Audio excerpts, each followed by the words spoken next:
everyone, I'm back with another book review, and this is my book review on the House Knight of maybe the first 6 books.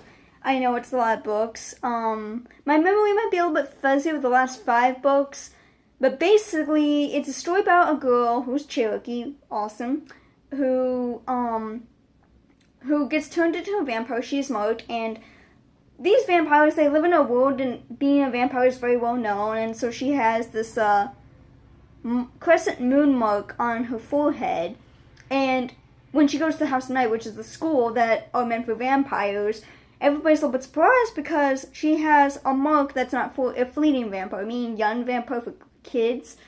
She has the vampire mark of a full-fledged vampire, and everybody's a little bit confused about that. She made some friends, she makes a few enemies, and she kind of gets into a love triangle a little bit, and then she kind of finds out that later on in the series, in the second book, Betrayed, the first book is called Marked, the second one is called Betrayed, Chosen, Untamed, and Haunted are the last 5 books. But beside the point, she finds out that her headmistress, or the House Knight head person in the school, I forget what they're called, Nefertiti is actually a bad person, and she's trying to bring these dead vampire kids back to life that actually are more of our traditional vampires. Because see, the vampires in House Knight are a little bit different because they do drink blood, but they don't have fangs, or they can't eat normal human food as long as it's healthy. But sometimes your body can reject the vampire change, and you can actually turn up dead, basically. But Nefertiti actually makes these vampires, red fleeing vampires, instead of having blue, or I think it's blue or green, or just blue, whatever. Just turning the normal marks from blue to red, and so they're called the red fleetings. And then Zoe, her best friend Stevie Ray, ends up turning into one of these red fleetings because she ends up dying. Spoilers. And a lot of shit in that book happens. I think it's the 3rd book, but basically Stevie Ray dies. One of Zoe's boyfriends, Eric, ends up turning into a full-fledged vampire. He ends up changing into a full-fledged vampire, and she ends up cheating on him for another full-fledged vampire who actually is, I forget his name, but yeah, something a little disgusting. For some reason, the authors, it's 2 authors, they wanted Zoe to have sex with an adult even though she's only like 16 or 17 years old, and this guy's like in his 20s, early 20s, which is nasty as fuck. Thankfully, they don't go into detail of them having sex, but just like, ew. And then later on in the book series, Stevie Ray ends up becoming kind of the leader of the Red Fleetings, and she's trying to make them go on the good side, but Zoe has this very bad feeling about these vampires that she doesn't sense anything good from them. And then the school ends up having this really weird thing happen. I forget how it happens, but I think it was like the ceremony at the House Knight. They have like a ceremony to honor all 5 elements: earth, air, water, and fire, and spirit, to honor Nixie, the vampire goddess. And then I guess during that ceremony, if I remember correctly, the earth cracks open and a fallen angel comes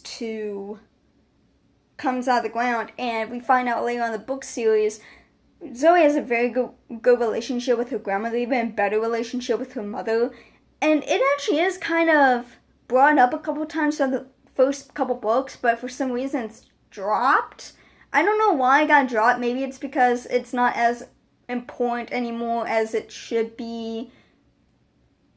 Like, I think the authors are like, okay, it's already dressed, everybody knows that Zoe doesn't have a good relationship with her mother and stepdad. Like, that's kind of a given.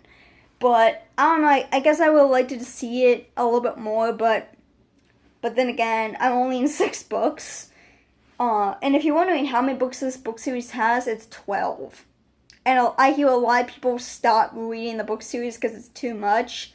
That's really all on you, but me personally, I want to read all 12 books. Anywho, so she hears from her grandmother, Zoe's grandmother, that apparently Colin, I think his name is, I don't know how to pronounce his name, Colin?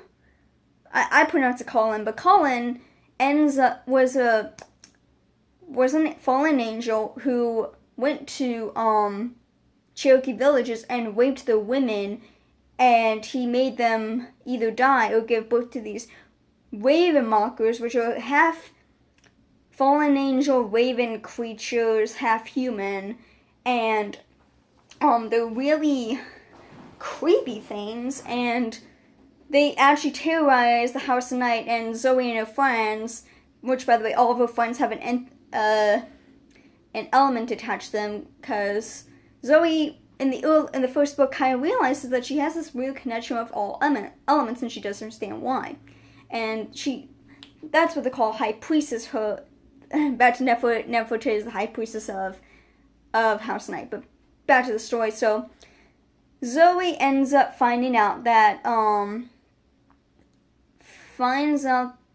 Colin has risen back and that he has raped these Cherokee women to create these raven mockers, and raven mockers are really creepy ass bastards. And Zoe and her friends have been hiding in a church, thankfully by a nun. I forget her name, but there was this really sweet, open-minded nun, and this nun helps her grandmother who got injured, helps her friends, and even Stevie Ray, who's the leader of the Red Fleetings, ends up they go live in the tunnels. They're trying to survive, and so they go back to the House of Night, and they find out that this is the plot for this book. But 2 of the professors are dead, and that really fucking sucks. And then and Zoe keeps on having these dreams of Colin, and apparently he's trying to make it look like, oh, he's this torture damned being that was a warrior of Nixie, the goddess, and he used to be an angel for her, but he had fallen because he loved her too much or some bullshit like that. And Zoe, near the end of the book, is trying to kind of believe him, and her friend's like, girl, you're letting this fallen angel bastard, like, get through your head. And Zoe is trying to see if there's, because they go to the Vampire High Council, and she wants to believe, she has like these mixed feelings where she wants to believe that he's not great, but at the same time, he has shown her these visions, and she's like, holy shit, what if he's actually a good angel that just had a broken heart or some bullshit like that? And then one of her boyfriends, like I said, her love triangle turns into a love hexagon, and at first I didn't really like it, but long story short, I kind of gotten used to it, and with my own personal bullshit, I kind of ended up liking the love hexagon. And one thing that's so good about it is that both of these writers, they kind of like made it like, you really don't know who you want Zoe to be with. You really don't. But one of her boyfriends gets killed off. I'm not going to say who, but one of her boyfriends gets killed off, and she really freaks the fuck out, and she ends up in like this weird coma. And that's all I'm going to say for now, but leave a comment down below if you read this series, or at least try to read this series. I plan to finish the whole books. And leave a like, subscribe, and tell me what you think. Peace, guys.